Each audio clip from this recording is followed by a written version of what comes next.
Today we're getting into the latest tech, Tesla, and EV news, including new software features for Tesla vehicles, tariff relief for automakers coming, the FSD delay at Tesla, updates from Nissan, Rivian, and more. So let's get into it, and a special thanks to RexMD for sponsoring a portion of this video. First up today, in the latest version of Tesla software, Unreal Engine is being used for autopilot visualizations, and the app itself is what has been hinting at this. It seems that some vehicles, most likely newer vehicles, are going to render these visuals, and this update includes a flag that specifically says using Unreal AP Viz. The next change that's coming is an improved dashcam stream. Code in the app suggests changes coming to support dynamic bit rates during dashcam streaming for the app, which will ultimately result in higher quality when the network is strong. The maintenance section of the app is also being updated, and it now mirrors data from the vehicle itself. Previously, this app only showed generic maintenance items and estimated costs, so now this will actually be a very useful tool for everyone's car individually. Then for vehicle sharing, there are some future potential features there. Some strings here reference adding vehicle to mobile app, connecting vehicle, and more, which suggests expanded sharing and access control capabilities here. Another feature that's being expanded in the app as well is the virtual queue, and this is that virtual line that Tesla is now adding at certain very busy superchargers. We're also seeing a lot more references to robotaxis and ride sharing inside the code of Tesla's app, including the Android version specifically, so hopefully that's coming soon, and it may be very much more integrated into the app as opposed to the secondary robotaxi app. In any case, those are all a bunch of features or hidden things that could be coming soon that we notice in Tesla's latest software update for the app, specifically on October 1st. Next up today, very soon here, Tesla is going to release the more affordable version of the Model Y. Now this has been a very anticipated car, and it's gone through a bunch of different forms. All the way back to 2020, at Tesla's Battery Day, they talked about making an affordable $25,000 EV. Then this kind of seemed to be the plan, that they were going to make this thing on a new platform using their unboxed assembly process that they unveiled as part of their Master Plan Part 3. Then once self-driving started getting better, they kind of canceled that plan in favor of the robotaxi using that process, and then instead they decided to just make cheaper versions of their existing cars. Things got further delayed because of the EV tax credit expiring, but now it's Q4 and it's the time for Tesla to release this, and they actually posted 2 teasers about this car specifically. The first one is a spinning wheel cover, and they specifically end this saying 10/7. So they're specifically marking the release date of this car and when they plan to either hold an event or just unveil this. When we look at the leaked render of this car, it appears that this is that wheel cover, so we should be seeing this quite soon here. On top of this, Tesla posted another teaser, specifically of the front headlights. This didn't specifically say anything about a date, but it's very much teasing this car that almost everyone knows about at this point, and it very clearly shows those updated headlights for the Model Y. It's funny because they're teasing some very new, awesome product, and it's really just awesome because it's cheaper. But we do have a good comparison of what these should look like side by side, and then we'll get full details very soon.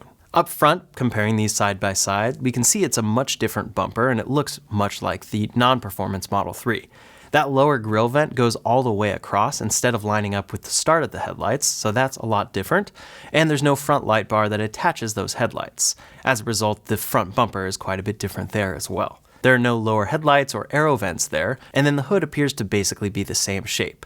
The front bumper is what's really changed here. A close-up photo of this car in the wild really showcases all of these details around the front that are much different for this cheaper version. Now around back, we see a much thinner light bar sweeping across, but it doesn't appear to actually be a light bar. It's probably just a bar that is there for design and connects these rear lights. Interestingly, it does appear to be a different trunk lid. It goes lower than the other fenders do, which is different than the other models of this car, and then there's no sharp corner. It's rounded instead. I think that that's probably an improvement to avoid a sharp corner there, but I'm not sure why it does actually go lower here.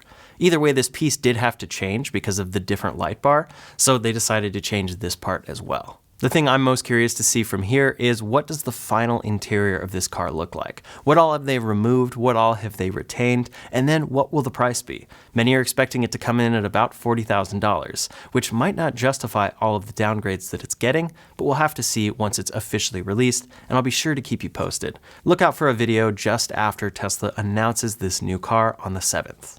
Next up today, for the current Model Y, there's an interesting update because Tesla announced the performance model just before this tax credit disappeared. As such, a few people were able to order the performance Model Y and qualify for the tax credit, even though that car isn't being delivered until December. And that's because as long as you had a binding contract for purchasing the car and put money down, which includes that $250 order fee from Tesla, you could take delivery later.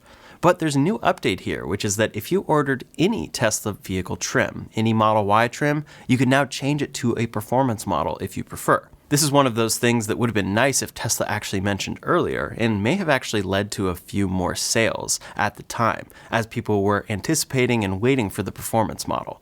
But the info here is, quote, if you placed your Model Y order before 9:30, you can change your order to a Model Y Performance. Definitely an interesting update to see there, and one I wasn't really expecting, but it's something that's worth considering if you're somebody who put in your Model Y order but really wants that performance model. You probably can change it and then wait a couple months.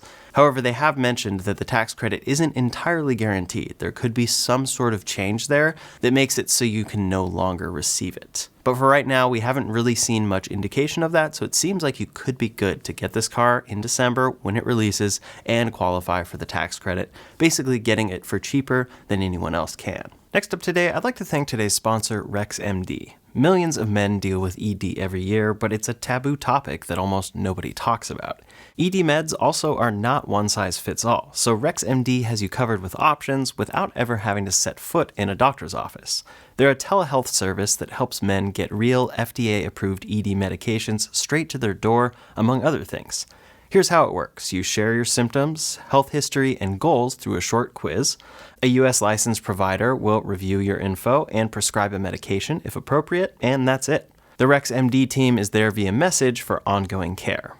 There are a few things in particular I think many will enjoy about RexMD as well. First, everything is handled online and delivered direct to door. Then, RexMD has been chosen by over 475,000 men, and they've prescribed and delivered over 50 million FDA-approved tablets tailored to individual needs. So it's all about your health on your terms. Get up to 95% off ED treatment with RexMD. Visit rexmd.com/Shaw or scan the QR code on screen. See full details and usage at rexmd.com. Prescription required. Results may vary.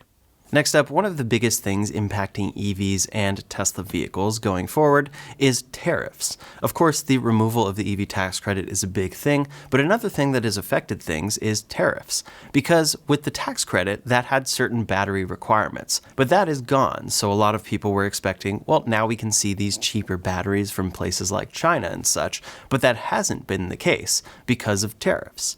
Well, the president is reportedly considering major tariff relief specifically for the U.S. automotive sector. This relief would apply to vehicles that undergo final inspection in the U.S., which might allow more imports to qualify under relaxed tariff rules.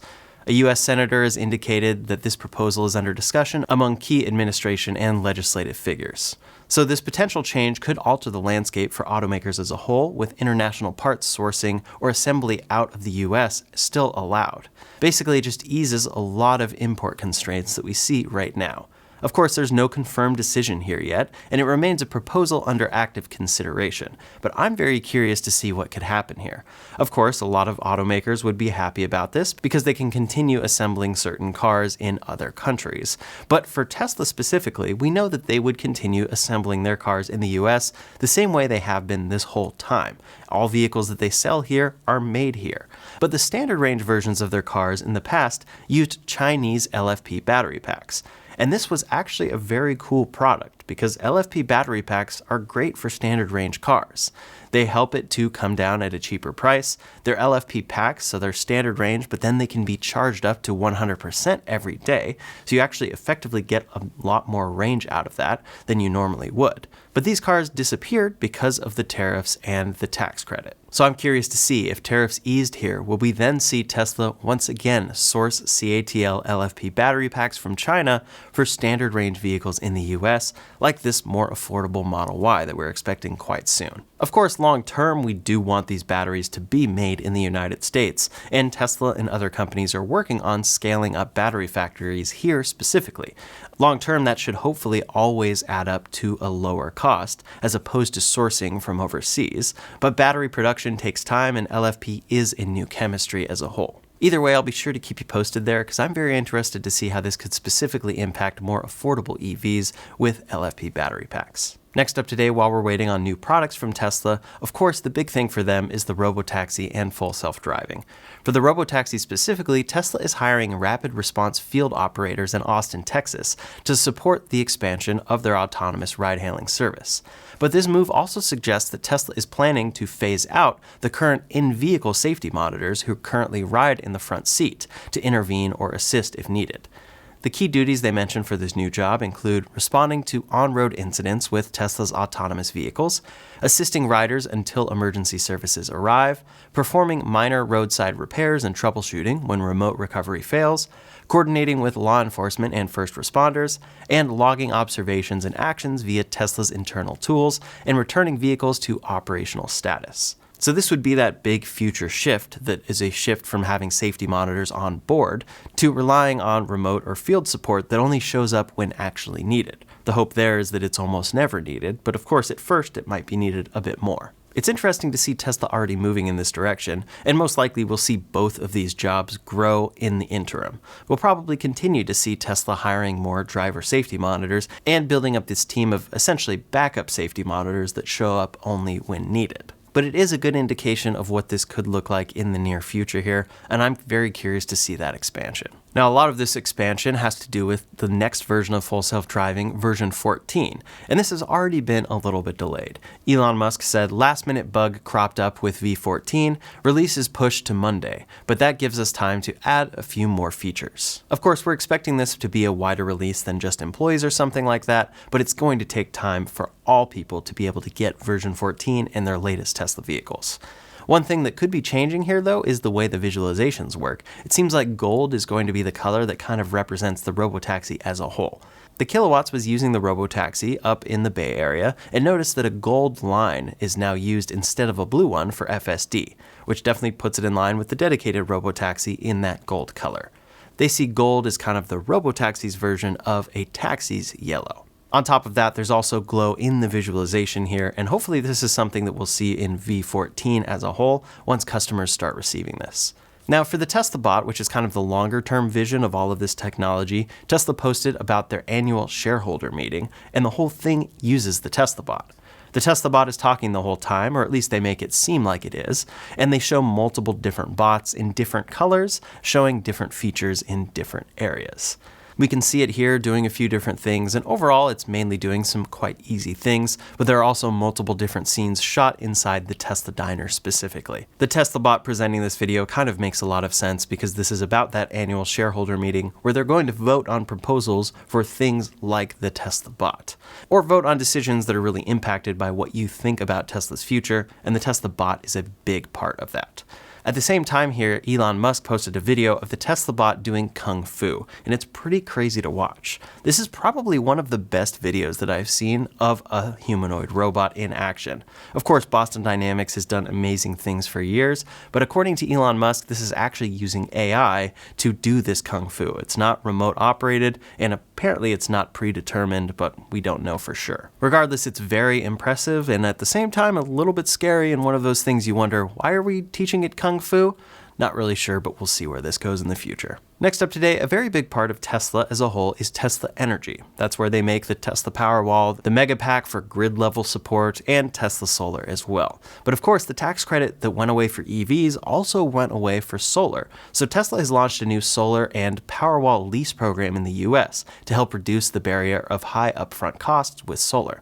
The program's upfront cost is only $600, and Tesla claims that it will be the lowest monthly payment option compared to existing loan financing. For this program, the lease term is 25 years for combined solar and Powerwall systems, and after 5 years, the leasee may buy out the system at a fair market value. One thing that may be kind of nice for customers is to know that maintenance, parts, and replacements are included in the lease if needed for things like inverters or the battery. However, the lease does include a 3% annual escalation in payments, so that's something to definitely pay attention to, especially long term. Overall monthly payments will depend on the size of your system and home usage. On top of this, Tesla is also offering a Powerwall-only lease with a term of 12 years. Then when it's time for these leases to end, you can either renew it, you can purchase it, or have Tesla remove the system for an additional cost. Then if you're selling the home, the lease can either be transferred to the new owner or bought out, especially if it's been in place for more than 5 years. Now, speaking of leases for Tesla vehicles, we've talked recently about the fact that there's kind of a workaround here. In the past, you could qualify for the EV tax credit on a lease, and that would be factored into the Tesla lease price. It was actually built in by default, and you didn't have to personally qualify for that tax credit because it went to the automaker. Well, for new cars, Tesla is now including a $6,500 lease credit, which can save you a decent amount, and is kind of their extension of the EV tax credit there. But it looks like they're doing similar for used cars as well. The $4,000 used EV tax credit was in place before, but Tesla seems to now have found a workaround there. They're now showing a $3,500 to $4,500 Tesla lease credit on used Model 3 and Y vehicles.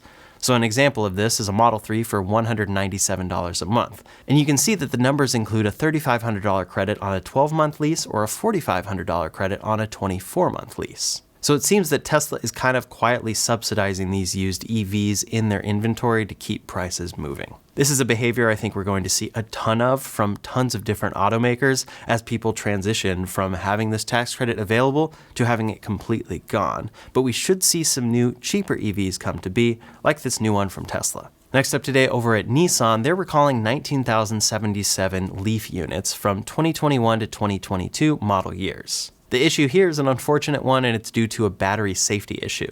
This recall only affects Leafs equipped with a level 3 fast charger port, and the root cause is excessive lithium deposits in battery cells, which increases internal resistance and potentially leads to overheating during fast charging.